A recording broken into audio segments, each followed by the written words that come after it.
In previous video, we have discussed about the structure of cell membrane. The main function of cell membrane is to regulate exchange of material between outer environment and inner environment. It has also been proved that there are a number of mechanisms involved in this transportation process through cell membrane. Let's see what are the mechanisms involved. Hello friends, I am Suchi. Welcome to my YouTube channel. In this video, we will discuss about transport through plasma membrane, or you can say cell membrane.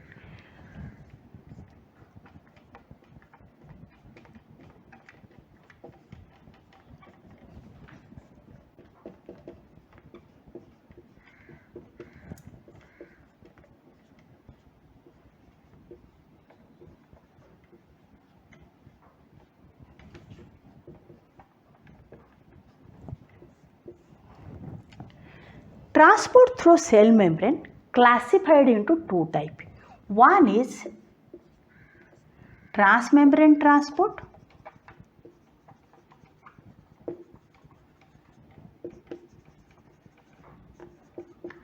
Another one is bulk transport.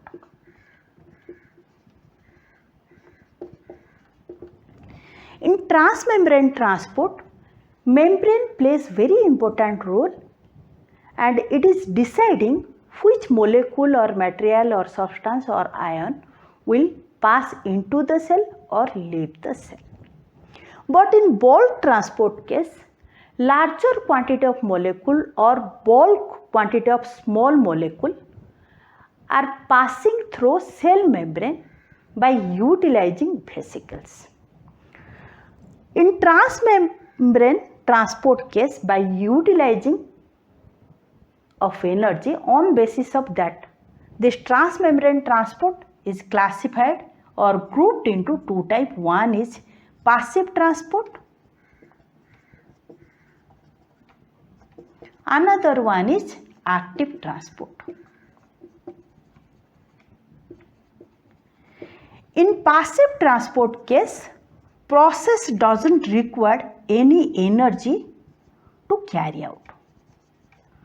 So molecule is not requiring energy in the form of ATP to transport through cell membrane. So here energy is not required.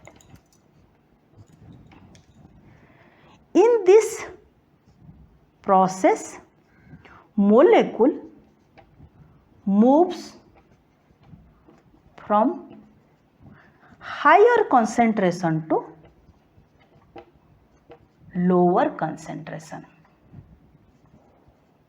or you can say molecule moving in downhill direction. So for that reason, process or molecule doesn't require any energy. What are the process are coming under this passive transport? Diffusion, facilitated diffusion,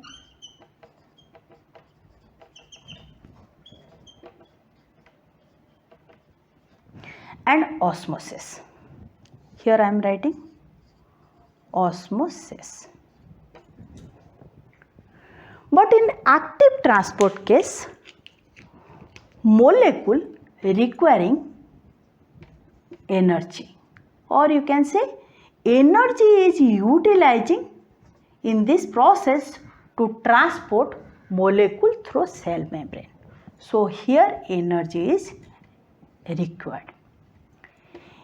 In this active transport case, molecule moves from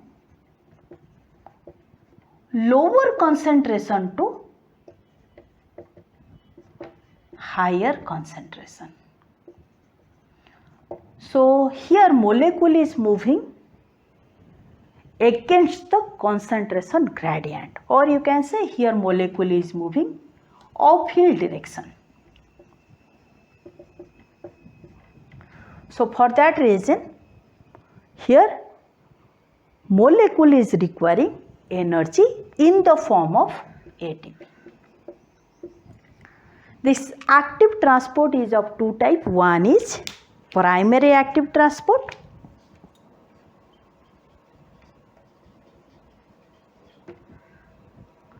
Second one is secondary active transport.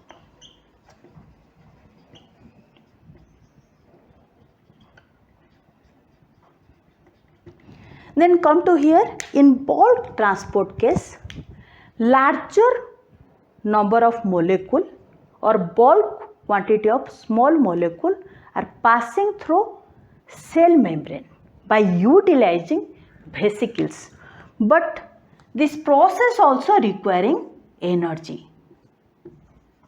So here energy is required in the form of ATP.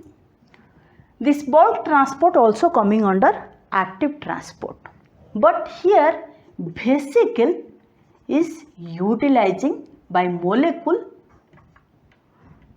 to transport through plasma membrane, or you can say cell membrane.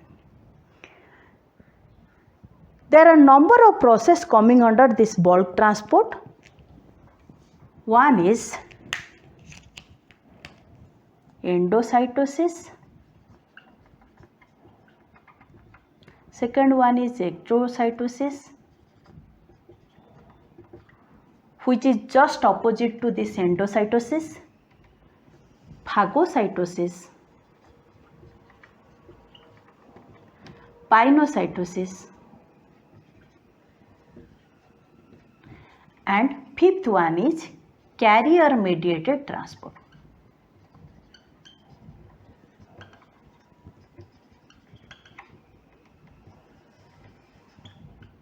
Now we will discuss one by one. First we will discuss about diffusion, or you can say simple diffusion. Any substance, if we take, it's having tendency to spread throughout the whole space available to it, and its molecule having tendency to move from higher concentration to lower concentration to achieve equilibrium.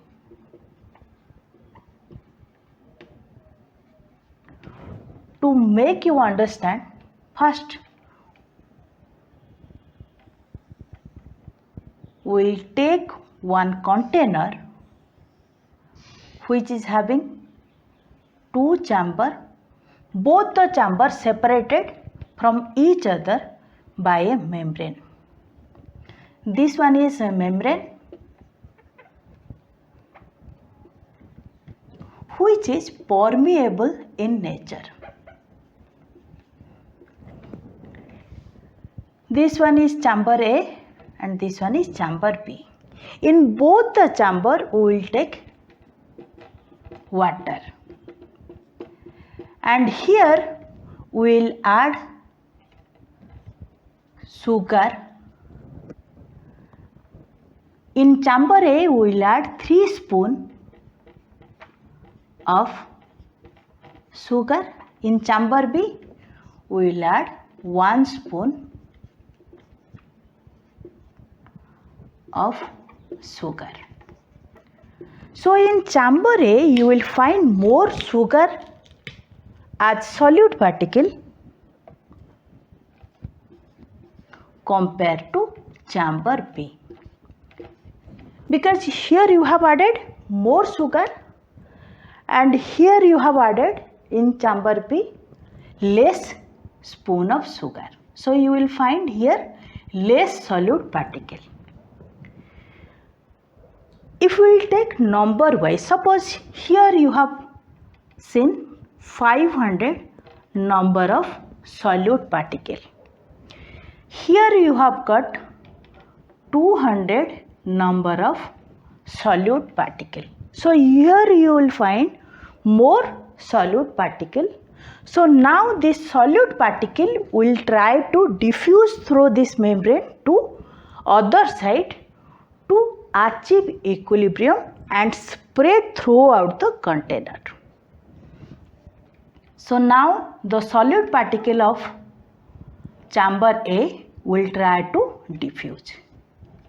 As this membrane is permeable in nature, it will be easy for the solute particle to move through that pore to reach at chamber B.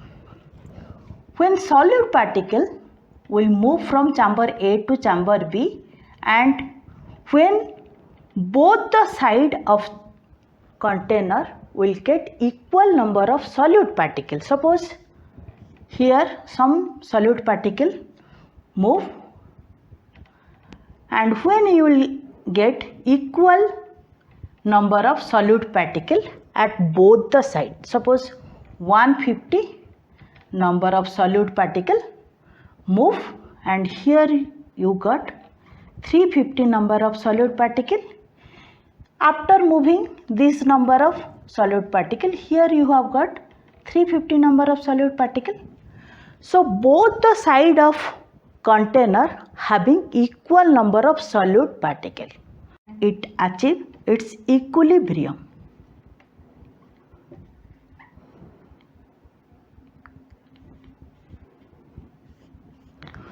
When this system achieve equilibrium at both the sides, there will be no further movement of solute particle from side A to side B. So here solute particle moving on the basis of concentration gradient.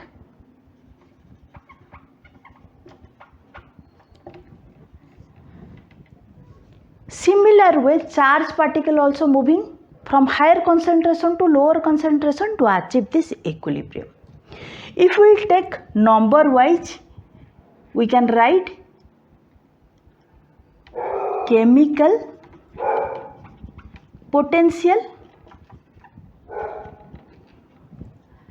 If we take charge wise, you can write electrical potential.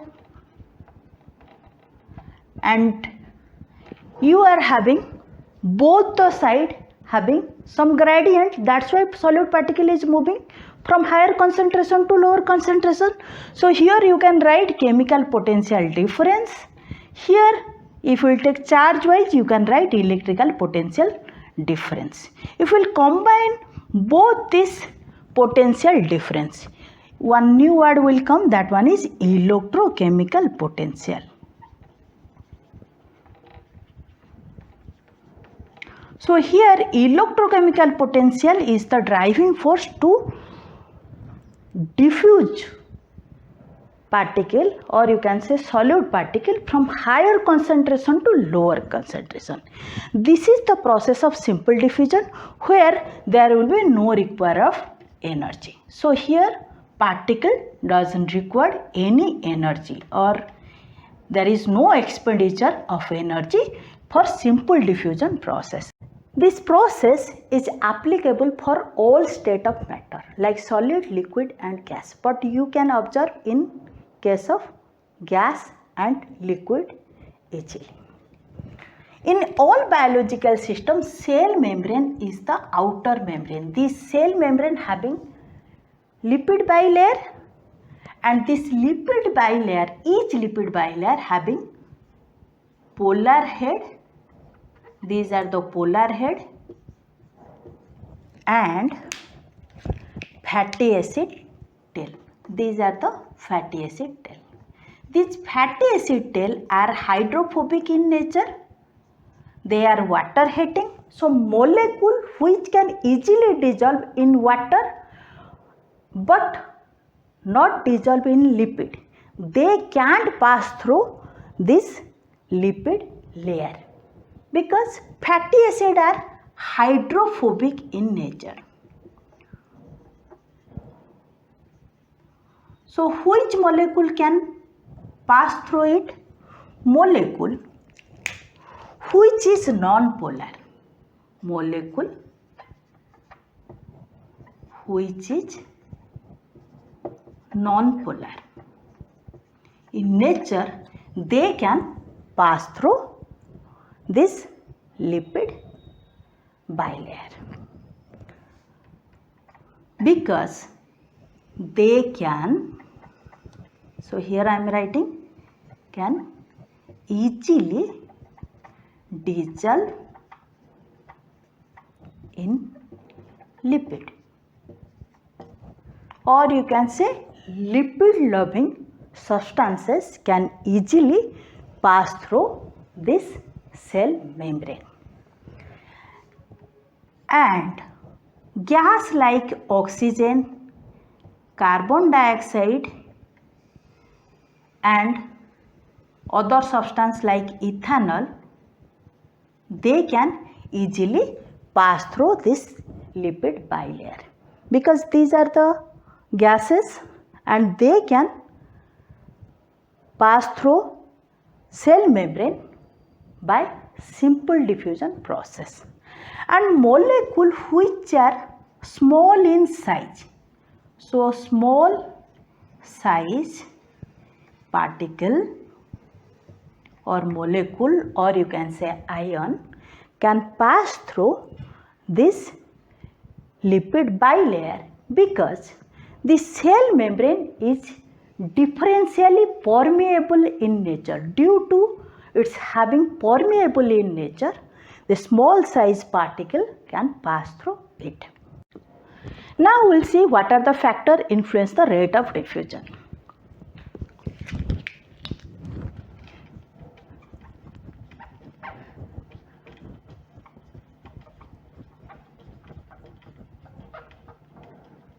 Rate of diffusion means how fast or slow one particle can diffuse.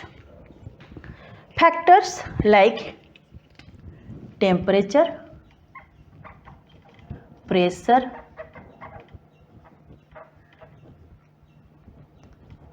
mass, or you can take size, distance, concentration gradient,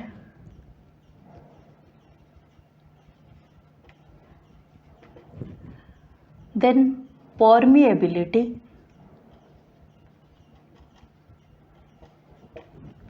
then density. These are the factors influence the diffusion process. If we increase the temperature, then rate of diffusion will increase. Similarly, if we increase pressure, rate of diffusion will increase.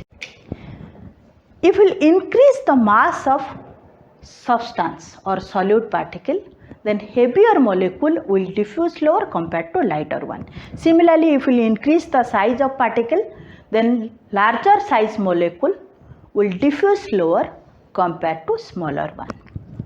Similarly, if we increase the distance between two sides, then molecule will diffuse slower. For example, you can get fragrance of flower if you will be nearer to that flower. If you will go somewhat little bit away to that flower, you can get that fragrance because in between you and flower distance is more. So here if we increase the distance, then rate of diffusion will be slower. Then come to this concentration gradient. If concentration gradient will be more, if one side having more concentration, other side having very less concentration, then gradient or you can say difference will be more. So in that case, rate of diffusion will be more. Then permeability. If the membrane having here pores, or you can say it's having permeable nature, that's why diffusion occur easily. So it depends upon the permeability of the substances or partition wall present in between two sides. If pore will be more or passage will be more, diffusion will be more. Then come to this density. If solute particle, in which medium it is in, if that medium density is more, then diffusion will be less. So what are the relation between diffusion and density? Here I am writing diffusion here D denoted for diffusion, which is capital D, is inversely proportional to square root of density of the medium. So here I can write small d. This small d is for density. These are the factors affecting this simple diffusion process. In next video, we will discuss about facilitated diffusion. Thank you.